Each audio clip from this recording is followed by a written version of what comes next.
নমস্কার বন্ধুরা, ঝর্ণা ঝুমা কিচেনে সবাইকে স্বাগত।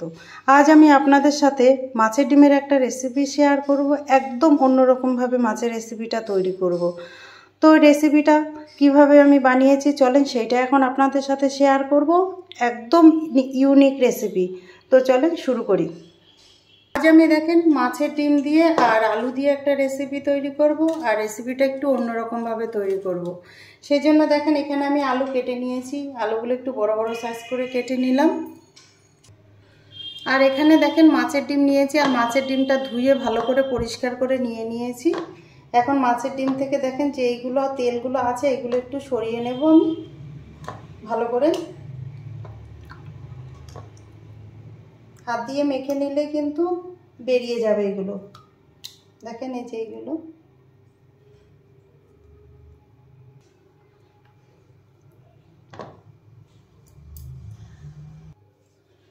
মাছের ডিমের মধ্যে দিয়ে দিলাম নুন,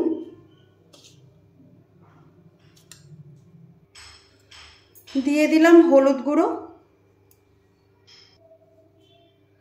লঙ্কা গুঁড়ো, ধনে গুঁড়ো,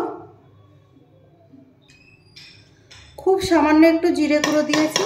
আর চাইলে কিন্তু এখানে আপনারা রসুন, পেঁয়াজ, আদা দিতে পারেন। আর দিয়ে দিলাম দেখেন দুটো ডিম আমি ফাটিয়ে নিয়েছি, সেটা দিয়ে দিলাম। দিয়ে এখন ভালো করে মেখে নেব হাতের সাহায্যে।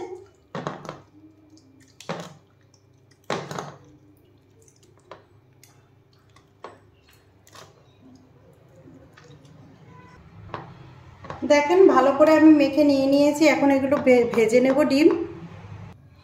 গ্যাসে আমি প্যান চাপিয়ে দিয়েছি আর ভালোভাবে গরম হয়ে গেছে। দিয়ে দিলাম তেল। তেল ভালোভাবে গরম হয়ে গেছে। এখন যেই ডিমটা আমি মেখে রেখেছিলাম সেটা দিয়ে দিলাম তেলের মধ্যে। দিয়ে আর এখন কিন্তু নাড়া যাবে না, আর গ্যাসের ফ্লেমটা একদম লোতে রেখে এটা ভেজে নিতে হবে। এখন আমি দেখেন ঢেকে দিলাম। ঢাকনা উঠিয়ে এখন একবার দেখে নেব আমি। দেখেন কতটা ফুলে গেছে। আর একটু ভাজা হোক, তারপরে পাল্টে দেব। দেখেন উপরেরটাও ভালোভাবে ভাজা হয়ে গেছে। এখন আমি পাল্টে দেব। আর দেখেন কত সুন্দর হয়েছে।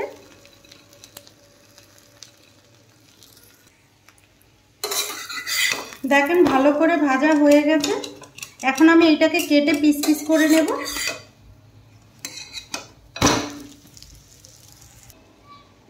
এখন আমি দেখেন কেটে দিচ্ছি। যে যেরকম সাইজ দিতে চান সেরকম দেবেন।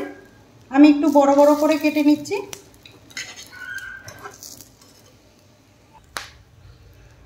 দেখেন ভালো করে কেটে আমি পিস করে নিয়েছি। এই সাইজ করে কেটে নিয়েছি, আর দেখে কত সুন্দর লাগছে। কড়াই গরম হয়ে গেছে, দিয়ে দিলাম আমি তেল। সর্ষের তেলে রান্নাটা করছি আমি। তেল গরম হয়ে গেছে, দিয়ে দিলাম গোটা জিরে। জিরে একটু ভাজা হতে থাক।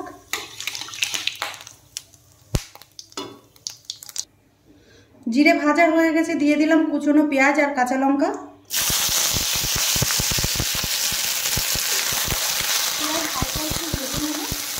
বেশি ভাজার দরকার নেই, যেহেতু আলুর সাথে আমি ভেজে নেব আবার। এখন আমি কেটে রাখা আলুগুলো দিয়ে দিলাম।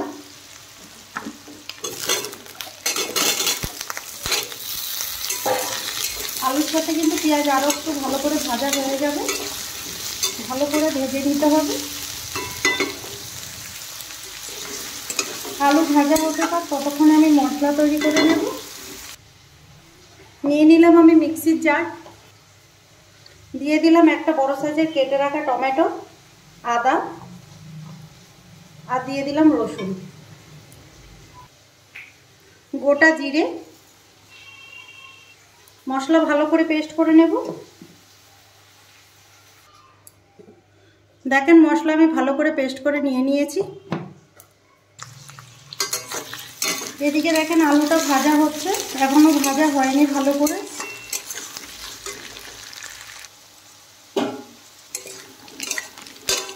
আলু দেখেন ভাজা হয়ে গেছে। এখন এর মধ্যে আমি টেস্ট হিসাবে দিয়ে দিলাম নুন, দিয়ে দিলাম হলুদ গুঁড়ো, লঙ্কা গুঁড়ো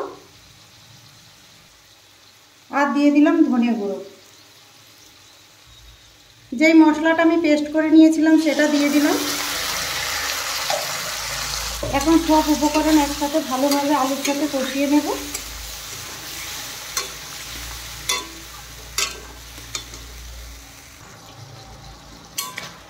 ভালোভাবে কষিয়ে নিতে হবে। এখন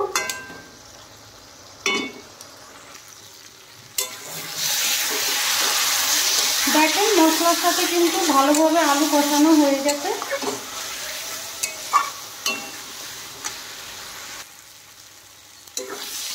দেখেন আলু ভালোভাবে কষানো হয়ে গেছে। এখন আমি এর মধ্যে দিয়ে দিলাম জল। জলটা আমি আগে থেকে গরম করে নিয়েছিলাম, সেই গরম জলটা দিয়ে দিয়েছি। আর রান্নাতে একটু গরম জল ব্যবহার করলে টেস্টটা ভালো থাকে।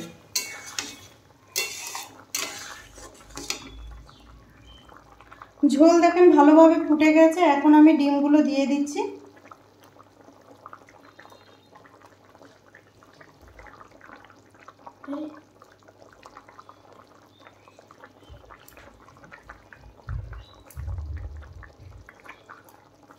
ডিমগুলো দিয়ে দেওয়ার পরে আরেকটু নেড়ে দিচ্ছি। দেখেন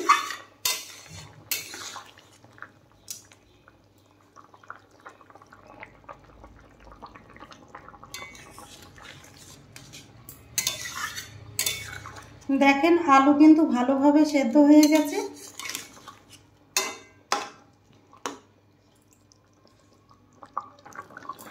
এখন আমি দিয়ে দিচ্ছি গরম মশলা গুঁড়ো,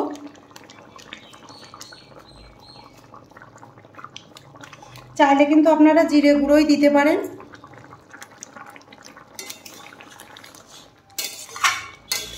দেখেন ডিমের ঝোল তৈরি হয়ে গেছে। এখন আমি নামিয়ে নেব।